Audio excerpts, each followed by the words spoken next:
Presenting the classics of Sam P. Chaladurai. Sam P. Chaladurai அவர்களின் போதனை களஞ்சியத்திலிருந்து.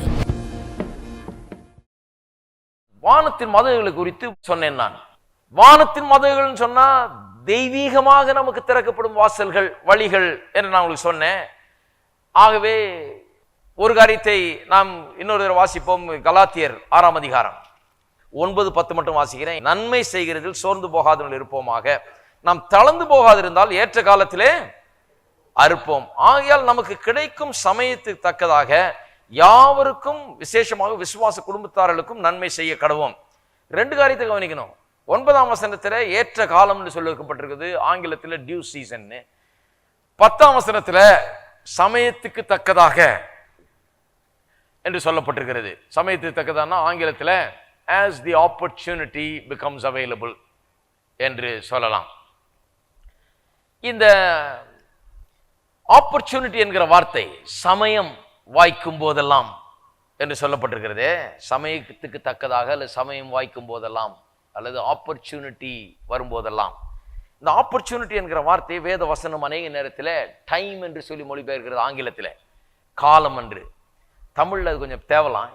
டைம்னு சொன்னால் ஜனங்க என்ன நினச்சிக்கிறாங்க, ஏதோ ஒரு குறிப்பிட்ட மணி நேரம், நிமிஷம் என்று சொல்லி அவர்கள் நினைத்துக் கொள்கிறார்கள். ஆனால் அது அப்படி அல்ல, ஒரு கால அளவை குறிக்கிறது என்றதெல்லாம் நான் விளக்கி சொல்லியிருக்கிறேன். அது மட்டும் இல்லாமல் வெறும் கால அளவுன்னு சொல்லாமல் அதுக்கு மேலே சென்று W.E. வைன் என்று சொல்லப்படுகிற ஒரு பெரிய எக்ஸ்பாசிட்டர், ஒரு பெரிய வேத வல்லுனர், அவர் இதை விளக்குகிறார். எப்படி இந்த ஆப்பர்ச்சுனிட்டி என்கிற கருத்து டைம் என்கிற வார்த்தையினாலே இங்கே மொழிபெயர்க்கப்படுகிறது என்று சொல்லுகிறார். பழைய ஏற்பாட்டில் புதிய ஏற்பாட்டில் சொல்லிட்டு சொல்லுகிறார், இந்த டைம் என்று சொல்வது ஒரு மணி நேரத்தையோ அல்லது நிமிஷத்தையோ வினாடியோ குறிக்கவில்லை, ஒரு கால அளவை குறிக்கிறது என்று சொல்றது மட்டும் இல்லாமல் அதுக்கும் மேலே போய் இது ஒரு வாய்ப்பு நமக்கு உண்டாகிற ஒரு கால அளவு, அதை குறிக்கிறது, அதை குறிக்கும்படியாக உபயோகப்படுத்தப்படுகிறது என்று சொல்லுகிறார். இது ஒரு வசனத்தை வாசிக்கும் போது நமக்கு புரியும். எல்லாரும் திருப்பவும் பிரசங்கி 3ஆம் அதிகாரம், எல்லாருக்கும் தெரிஞ்ச ஒரு வேத பகுதி. பிரசங்கி 3ஆம் அதிகாரம் 1ஆம் வசனத்திலிருந்து, ஒவ்வொன்றிற்கும் ஒரு காலம் உண்டு. ஒவ்வொன்றுக்கும் ஆங்கிலத்தில் எப்படி சொல்லி இருக்குது, there is a time for everything, எல்லாத்துக்கும் ஒரு டைம் உண்டு என்று. ஒவ்வொன்றுக்கும் ஒரு காலம் உண்டு. காலம்ன்ற வார்த்தை ரொம்ப பெட்டர் பாருங்க. இங்கிலீஷ்ல அது வேற வார்த்தை அவள் சரியா போட முடியாம அப்படி போட்டிருக்காங்க. அதனால பெரிய குழப்பம். சொல்றேன், இப்போ வானத்தின் கீழ் இருக்கிற ஒவ்வொரு காரியத்துக்கும் ஒவ்வொரு சமயம் உண்டு. பிறக்க ஒரு காலம் உண்டு, இறக்க ஒரு காலம் உண்டு, நட ஒரு காலம் உண்டு, நட்டதை பிடுங்க ஒரு காலம் உண்டு. பிறக்க ஒரு காலம் உண்டு, இறக்க ஒரு காலம் உண்டுன்றதை எல்லாரும் எப்படி எடுத்துக்கிறாங்க? பிறக்க ஒரு காலம் உண்டுன்னா 12 மணி 44 நிமிடம் 15 வினாடியில நான் பிறப்பேன் அப்படின்னு ஒரு கால அளவு ஒன்று கர்த்தர் ஒன்று வச்சிருக்காரு. இத்தனாவது வருஷம், இத்தனாவது மாசம், இத்தனாம் தேதி 8 மணி 25 நிமிஷத்துக்கு நான் இறப்பேன்னு சொல்லி கர்த்தர் அதையும் ஒரு காலம் ஃபிக்ஸ் பண்ணி வச்சிருக்கா. அதை தான் இது சொல்லுதுன்னு நினைச்சிட்டு இருக்காங்க. ஆகவே அவங்க நினைக்கிறாங்க, எந்த நிமிஷம் ஒரு மனுஷன் சாகுறானோ உடனே நினைச்சிடுறாங்க இறக்கும் ஒரு காலம் ஒன்று சொல்லியிருக்கு இல்லையா, ஐயா இதான் காலம் வந்துருச்சு, டைமு வந்துருச்சு, அதனால தான் இறந்து. அது அப்படி கிடையாது, அந்த அர்த்தத்தில் சொல்ல முடியாது. ஏனென்றால் பாருங்க, பிறக்க ஒரு காலம் உண்டு, இறக்க ஒரு காலம் உண்டு. முதல்ல கவனிக்க பண்ணும், ஒரு சீசனை குறிக்குது. பிறக்கிற ஒரு சீசனை குறிக்குது. டாக்டர்கிட்ட போனீங்கன்னா அவங்க சொல்றாங்க, இத்தனாம் தேதி கற்பம் தரித்தவர்கள் இத்தனாம் தேதி குழந்தை பிறப்பாங்க. ஒரு தோராயமா கிட்டத்தட்ட சரியா அவங்க எந்த கால அளவிற்குள்ளாக ஒரு குழந்தை பிறக்கும் என்பதை கணக்கு போட்டு கரெக்டா சொல்லிடுறாங்க. அந்த கால அளவை தான் அது குறிக்கிறது. அந்த குழந்தை பிறக்கக்கூடிய வாய்ப்பு, இத்தனாவது நாள் பிறக்கும், இத்தனை மாசத்துல இத்தனாவது நாள்ல இந்த குழந்தை பிறக்க வாய்ப்புண்டு என்று சொல்லுகிறார்கள். அந்த வாய்ப்பைத்தான் அந்த கால அளவு என்று இங்கே சொல்லுகிறது.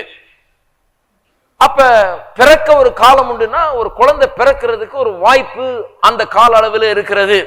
இறக்க ஒரு காலம் உண்டுன்னு சொன்னா ஒரு இத்தனை வருஷம் உலகத்துல வாழுகிறான், இவன் இத்தனாம் தேதி இத்தனை மணிக்கு இத்தனை நிமிஷத்துல இத்தனை செகண்ட்ல போயிடணும், இது எழுதி வச்சாச்சு, நீ என்ன பண்ணாலும் சரி நீ போறதுதான் அப்படின்னு கிடையாது. ஏன்னா வேதவசனம் திட்டவட்டமா போதிக்குது, தகப்பனின் தாயும் கனம் பண்ணுவாயாக, உன் ஆயுசு நாட்கள் நீடித்திருக்க முடியும். அப்ப நீடித்திருக்க பண்ண முடியும் நம்மளால. எழுதி வச்சாச்சுன்னு அப்படியே ரிசைன் பண்ணக்கூடாது. இது என்ன பண்ணாலும் ஒன்றும் நடக்க போறது இல்லைங்க. என்ன டேட்டு டைம் எல்லாம் ஆண்டவர் எழுதிட்டாரு, அது பாட்டு நடக்கிறது, நடக்க போகுது. ஒரு ஆள் வீடு கட்டிட்டு இருந்தாராம் பாருங்க. வீடு கட்டிட்டு இருந்தாலும் இன்னொருத்தர் வந்து பார்க்க வந்தாராம், இன்னொரு விசுவாசி. என்ன பிரதர் எப்படி போயிட்டு இருக்குது வீடுனாராம். ஆமா பிரதர், கர்த்தரை விசுவாசிக்கிறேன், சீக்கிரம் இந்த வீட்டுக்குள்ள வந்துருவோன்னு, புது வீட்டுக்குள்ள நுழைஞ்சிங்க குடியிருப்போன்னு நான் கர்த்தரை விசுவாசித்து கொண்டிருக்கேன்னாராம். அவர் சொன்னாராம், கர்த்தரெல்லாம் விசுவாசிக்க வேண்டியதில்லை பிரதர். கர்த்தர் இந்த வீட்டுல நீங்க இருக்கணும்னு நினைச்சாருன்னா, முடிவு பண்ணியிருந்தாருன்னா அது நடக்க போகுது. நீங்க இதுல இருக்கக்கூடாதுன்னு நினைச்சிருந்தாரா அது நடக்கவே நடக்காது. நிறைய விசுவாசிங்க அப்படி இருக்காங்க பாருங்க. இவங்க சித்தாந்தம், இது பைபிள் இல்ல, இது இவங்க சித்தாந்தம். அவர் என்ன சொல்றாரு, இந்த வீட்டுல நீங்க இருக்கணும்னு நினைச்சாருன்னா நீங்க இருக்க போறீங்க, இருக்கக்கூடாதுன்னு நினைச்சாருன்னா நீங்க இருக்க போறோம். ரொம்ப சிம்பிளா போச்சு. இவங்க சோம்பேறித்தனத்துல உட்காந்துடலாம். ஒன்னும் பைபிளை படிக்க வேண்டியதில்லை, அறிந்து கொள்ள வேண்டியதில்லை, எதையும் விசுவாசிக்க வேண்டியதில்லை, நம்ப வேண்டியதில்லை, எதையும் பிடித்துக் கொள்ள வேண்டியதில்லை, எந்த லட்சியத்தையும் வைத்துக் கொள்ள வேண்டியதில்லை, அதை நோக்கி போக வேண்டியதில்லை, எந்த பிரச்சனையும் மேற்கொள்ள வேண்டியதில்லை, எந்த அதிகாரத்தையும் பயன்படுத்த வேண்டியதில்லை, எந்த அறிவும் தேவையில்லை, ஒன்றும் தேவையில்லை. நடக்க வேண்டியது நடக்க போகுது, நடக்காதுன்னா நடக்காது, நடக்கும்னா நடக்கும். எல்லாம் ஆண்டவன் எல்லாம் நிர்ணயிச்சு வச்சுட்டாரு, எழுதி வச்சுட்டாரு ஆக்கும். மற்ற ஜனங்க தலையெழுத்தை நம்புற மாதிரி இவங்க என்னத்தையும் நம்பிக்கிட்டு இருக்கிறாங்க. கிறிஸ்தவ விசுவாசிகளும் கிடையாது. வேதம் அப்படி போதிக்கவில்லை. வேத வசனம் சொல்லுகிறது, இப்படிதான் வாசிக்கணும். அதை அந்த WE என்பவருடைய அந்த விளக்கத்தின்படி பார்த்தால் இது எப்படி வாசிக்கணும். பிறக்க ஒரு காலம் உண்டு என்று சொல்லுகிறத, பிறக்க ஒரு வாய்ப்பின் காலம் கொடுக்கப்படுகிறது. பிறக்கக்கூடிய வாய்ப்பு இருக்குதுன்னு டாக்டர் சொல்றாரு. இந்த வாரத்துல பிறக்கும் அப்படின்ற ஒரு வாய்ப்பு இருக்குதுன்னு சொல்றாங்க. ஒரு டேட்டையும் சொல்றாங்க, வாய்ப்பு இருக்குதுன்னு. இத்தனை மணி நேரம் இத்தனை இதுன்னு சொல்லல. இறக்க ஒரு காலம் உண்டுன்னு சொன்னா, ஒரு மனுஷன் இத்தனை வருஷம் வாழ்றான், வயோதிபனாகி நல்ல முதிர் வயதில அவன் சாகும்போது அது ஒரு காலம், அப்படிப்பட்ட ஒரு வாய்ப்பு வருகிறது. அதுதான் சொல்லப்பட்டிருக்கிறது. நட ஒரு காலம் உண்டு, நட்டதை பிடுங்க ஒரு காலம் உண்டு. இது ஒரு சீசனை குறிக்குது பாருங்க. பிளான்டிங் சீசன், ரீப்பிங் சீசன் இருக்குது. நடுற காலம், பிடுங்க அல்லது நட்டதை பலனை அறுக்க ஒரு காலம் உண்டு. கொல்ல ஒரு காலம் உண்டு, குணமாக்க ஒரு காலம் உண்டு. இதெல்லாம் பாருங்க, சிலர் சொல்ற மாதிரி நம்பினா இதெல்லாம் ரொம்ப வசதியா போயிடும். யாரையாவது கொண்டு போட்டு பைபிளே சொல்லியிருக்குது, கொல்ல ஒரு காலம் உண்டு, குணமாக்க ஒரு காலம் உண்டு என்று போயிடலாம். கிடையாது. பாருங்க, இந்த உலகத்திலே வாய்ப்புகளின் உலகமாய் இருக்கிறது. It's a world of opportunities. எத்தனை பேர் நினைக்கிறீங்க? ஃபுல்லா ஆப்பர்ச்சுனிட்டி தான் இருக்குது. பாவம் செய்ய நிறைய ஆப்பர்ச்சுனிட்டி இருக்குது, நல்லது செய்யவும் நிறைய ஆப்பர்ச்சுனிட்டி இருக்குது. நாம் என்ன பண்ணணும்? எல்லாத்துக்கும் ஒரு காலம் உண்டு, எல்லாத்துக்கும் ஒரு வாய்ப்பு உண்டுன்னு தான் வாசிக்கணும். ஏனென்றால் எல்லா வாய்ப்பும் நமக்கு முன்னால இருக்குது. பாவம் செய்யணும்னா பாவம் செய்யலாம், நல்லது செய்யணும்னா நல்லது செய்யலாம். நாம எல்லா வாய்ப்பையும் வேதத்துல சொல்லி இருக்குது. பாவம் செய்ய ஒரு காலம் உண்டு, சிலர் அப்படி எடுத்துக்கிறாங்க. பாவம் செய்யறதுக்கு ஒரு காலம் உண்டு, ஒழுங்கா இருக்கிறதுக்கு ஒரு காலம் உண்டு. அதனால இது பாவம் செய்யற காலம், செய் நல்லா, அப்புறம் ஒழுங்கா இருக்கிறதுக்கு வேலை காலம் கிடையாது. அப்படி சொல்லல. வாழ்க்கை வாய்ப்புகளால் நிறைந்திருக்கிறது. ஒவ்வொரு நாளும் வாய்ப்பு என்கிற ஜன்னல்கள் திறக்கப்படுகிறது. நம்முடைய வாழ்க்கையில வாய்ப்புகள் உண்டாகிறது, பல காரியத்துக்கு வாய்ப்பு உண்டாகிறது. அதுல சில காரியங்களை நல்லதா இருக்கிறதுனால, உகந்ததா இருக்கிறதுனால, தேவனுக்கு ஏற்றதா இருக்கிறதுனால அவைகளை எடுத்துக்கொள்கிறோம். சில காரியங்களை எடுத்துக்கொள்கிறது கிடையாது. நான் சொல்றேன், பிறக்க ஒரு காலம் உண்டு, இறக்க ஒரு காலம் உண்டு இருக்குது. இறக்குற வாய்ப்பு கூட அடிக்கடி வருது. நிறைய நேரத்தில் நோன்னு சொல்லிடணும். அதுக்கு இருக்கீங்களா? சிலர் எப்ப வாய்ப்பு வரும், ஆண்டவரே நான் ரெடி அப்படின்னு சொல்லிட்டே இருக்கிறாங்க. அப்படி இல்லை. அது நேரங்கட்ட நேரத்தில் வரும்போது நோன்னு சொல்லி தான் அனுப்பணும். அதை வர்ற மாதிரி மெதுவா வாசலை கதவை தட்டி பார்க்குது, அது லேசா திறந்து பார்க்குது. நோய் நொடின்னு பலவீனன் எப்படியாவது ஆளை போட்டு ஒரே அமுக்கி கொண்டு போட்டலான்னு பார்க்குது. பிறக்க ஒரு காலம் உண்டு பிரதர், இறக்க ஒரு காலம் உண்டுன்னு சொல்லி இருக்கு பிரதர். அதனால நம்ம காலம் வந்துருச்சு போல இருக்கு பிரதர் அப்படின்ட்டு போயிடக்கூடாது. என்ன பண்ணணும்? அவுட், காலம் இல்லை. இப்போ இந்த வாய்ப்பை நான் எடுத்துக்கொள்ள போகிறது கிடையாது. வாய்ப்பு இருக்கிறது, சாகிறதா சாகலாம். ஆனால் இந்த சாகக்கூடிய வாய்ப்பை நான் எடுத்துக்கொள்ள போகிறது கிடையாது. வாழக்கூடிய நேரம் இது. இதுல வாழ்ந்து நான் கர்த்தருக்காக வேலையை செய்யக்கூடிய நேரம். அதனால வாழ போகிறேன் என்று சொல்லி அந்த வாழ்கிற வாய்ப்பை எடுத்துக்கொண்டு சாகிற வாய்ப்பை உதறி தள்ள வேண்டும். இப்படிதான் எல்லாமே. கொல்ல ஒரு காலம் உண்டுன்னா வாய்ப்பு இருக்குதா இல்லையா கொல்றதுக்கு? எல்லாம் அமைதியா இருக்கிறீங்க.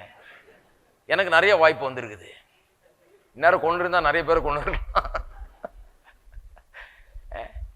சில பொல்லாத மனிதர்கள்லாம் உலகத்துல இருக்கிறாங்க. சில நேரத்தில் பிடிச்சி செஞ்சிடலாமான் இருக்கும். ஆனா கொல்ல ஒரு காலம் உண்டு, வாய்ப்பு உண்டு, கொல்லாத அந்த அர்த்தத்துல தான் எடுத்துக்கணும். கொல்ல ஒரு வாய்ப்பு உண்டு, குணமாக்க ஒரு வாய்ப்பு உண்டு. நான் கொல்ற வாய்ப்பு எடுத்துக்கொள்ள போகல. என்ன வாய்ப்பு எடுத்துக்கொள்ள போறேன்? குணமாக்குற வாய்ப்பை எடுத்துக்கொள்ள போகிறேன். இடிக்க ஒரு காலம் உண்டு, கட்ட ஒரு காலம் உண்டு. இடிக்கிற வாய்ப்பை நான் எடுத்துக்கொள்ள போல, இடிக்க போல. வாழ்க்கையை இடிக்கிற வேலையில இருக்கல, நாசமாக்குற வேலையில இல்லை, வாழ்க்கையை கட்டுற வேலையில தான் நான் இருக்கிறேன்.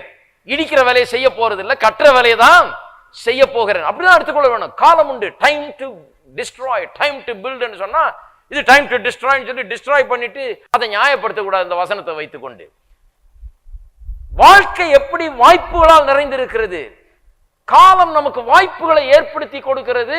அநேக வாய்ப்புகள் நமக்கு முன்னால் இருக்கிறது. அதுல எந்த வாய்ப்பு எடுத்துக்கொள்ளணும், எதை எடுத்துக்கொள்ள கூடாது என்று அறிந்து கொள்ள வேண்டும். நல்லா கவனிங்க. அழ ஒரு காலம் உண்டு, நகைக்க ஒரு காலம் உண்டு, புலம்ப ஒரு காலம் உண்டு, நடனம் பண்ண ஒரு காலம் உண்டு, கற்களை எரிந்து விட ஒரு காலம் உண்டு, கற்களை சேர்க்க ஒரு காலம் உண்டு. எல்லாத்தையும் வாய்ப்பு உண்டு, வாய்ப்பு உண்டு தான் வாசிக்கணும். தழுவ ஒரு காலம் உண்டு, தழுவாமல் இருக்க ஒரு காலம் உண்டு, தேட ஒரு காலம் உண்டு, இழக்க ஒரு காலம் உண்டு. இழக்க ஒரு காலம் உண்டுன்னு சொல்லிட்டு எல்லாத்தையும் இழந்துட்டு பைபிளே சொல்லியிருக்கு பிரதர், இழக்க ஒரு காலம் உண்டுன்னு சொல்லியிருக்கு, அதனால தான் இழந்துட்டு போனேன், டைம் வந்துருச்சு போயிருங்க. அப்படி சொல்லல. சிலர் அப்படி நம்புறாங்க பாருங்க. அதுக்கு ஒரு டைம், அதுக்கு ஒரு டைம் இருக்கு பிரதர். அந்த டைம் வந்துருச்சுன்னா அவ்வளவுதான், எல்லாம் போச்சு. ஒரு டைம் வந்ததுன்னா எல்லாம் வந்துடும்.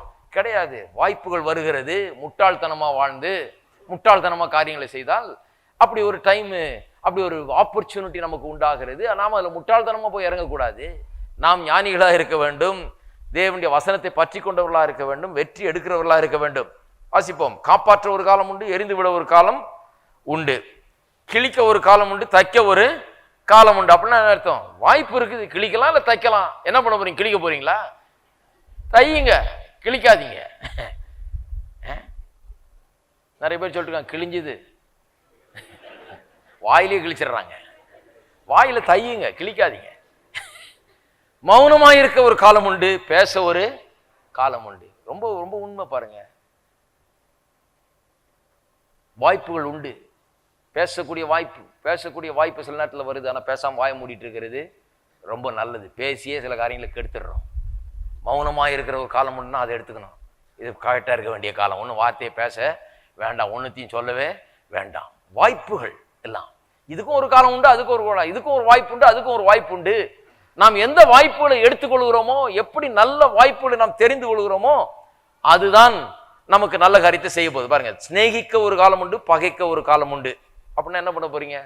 நீங்க பாட்டுக்கு பாய்ச்சிட்டு பைபிளே சொல்லியிருக்குன்னு சொல்ல போறீங்களா? கிடையாது. பாய்க்கலாம், சிநேகிக்கலாம், ரெண்டு வாய்ப்பு கொடுக்கப்படுகிறது. என்ன பண்ண போறீங்க? சிநேகிக்கிற வாய்ப்பை தான் நாம் எடுத்துக்கொள்ள வேண்டும்.